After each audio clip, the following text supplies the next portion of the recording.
Well, let's bring in the DA's Gauteng health spokesperson, Jack Bloom. Thanks very much for joining us this evening. And I know you were listening to the Deputy Health Minister's address there. Let me ask you for your overall thoughts on what he had to say. Well, look, I have to say it is suspicious that we have 2 fires within 4 days, and we have to consider the possibility that this was arson. And hopefully there's a speedy probe into this, and the findings are made public. You know, we had a fire at the Johannesburg Hospital 4 years ago. It took more than 2 years before we actually managed to get a police report which said that the most likely cause was arson. Now, there's been no consequences for anybody at Schadenbeke. The DA proposed at the time that, in fact, that the CEO should have been dismissed because of it. And, of course, they haven't found the arsonist. Now, we're coming to Tembisa Hospital, which has had massive corruption cases that Babita Deokaran tried to blow the whistle on before she was murdered. So who knows what the motive is for bad people to do things at this hospital. But, 2 fires in the space of a few days is very suspicious, and we need to know why security didn't stop it. If they saw anything suspicious, what's going on there, that patients are so inconvenienced at the moment, but there could have been lives lost. I think we're just very lucky that lives weren't lost. Yeah, absolutely. Look, we don't want to peddle in conspiracy theories, but the fact that the fire started in the filing room certainly does look suspicious, just given what Tembisa Hospital is known for, and that is bleeding money to corruption.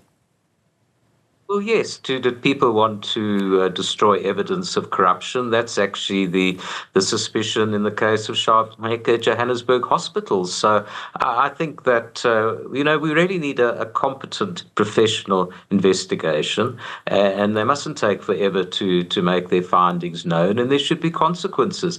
Maybe this was just pure negligence.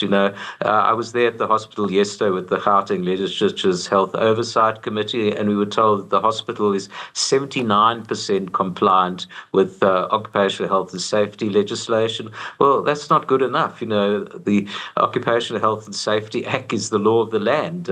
You should be 100% compliant. But look, this is a symptom of a broader problem in the Gauteng Health Department. Not a single one of the 37 public hospitals in Gauteng are fully compliant with the Occupational Health and Safety Act. And this is because of years of neglect, of maintenance. Buildings are crumbling, and it's putting staff and patients in danger. So I think let's get to the root cause of this. But in general, we need change in the Gauteng Health Department. The DA has been calling for some time now for the Health MEC to be removed, and her head of department as well. I mean, the latest outrage, which to my mind is as bad or worse than the Life of Sedimeni tragedy, is that the Gauteng Health Court 3 weeks ago made a damning finding against the department for failing to treat cancer patients to save their lives.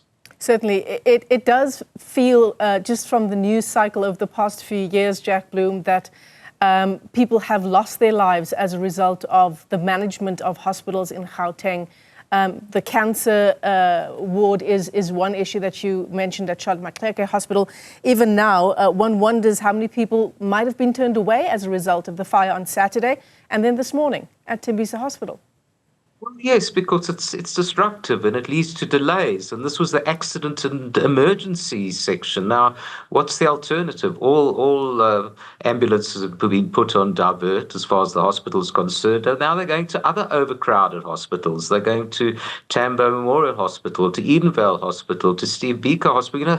Those hospitals are all, highly stressed in the first place. And, of course, Tembisa Hospital is notoriously overcrowded. So we were told yesterday that there were contingency plans to move the accident and emergency department to another section of the hospital, but now we've got this further terrible event that happened this morning, and of course, who knows? Somebody was not able to get treatment in time, whose life could have been saved. So, let's get to the bottom of this and put decent people in charge. The Tembisa Hospital still doesn't have a permanent chief executive officer. I mean, that's just appalling.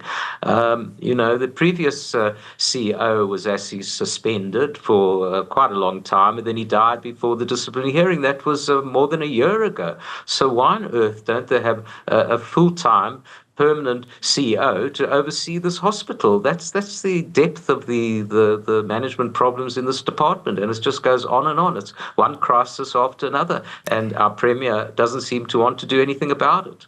And it doesn't seem that we'll get any clarity from something like CCTV footage. I mean, in a situation like that, that's sort of what we come to rely on in many ways, right? We need to get a good sense of where the fire started, who might have entered or left that building.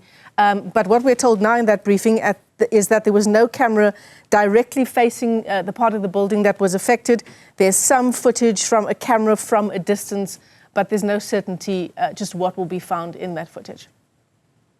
Well, I've been asking questions about the increasing costs of security, and it's like more than doubled over the past few years. So you're really paying rip-off amounts, in my view, for hospital security. I've been asking about how much it's now costs to guard Tembisa Hospital. So obviously these security companies are not doing their job, and they need to use technology as well. I mean, they should have cameras all over the place. Maybe if they were more efficient, we wouldn't spend so much money on hospital security, and they would do their job. But yeah, twice hospital security appeared to have failed. That might just be a finding of this investigation. Certainly the second time round, I mean, surely they should have been on high alert. How was this allowed to happen yet again?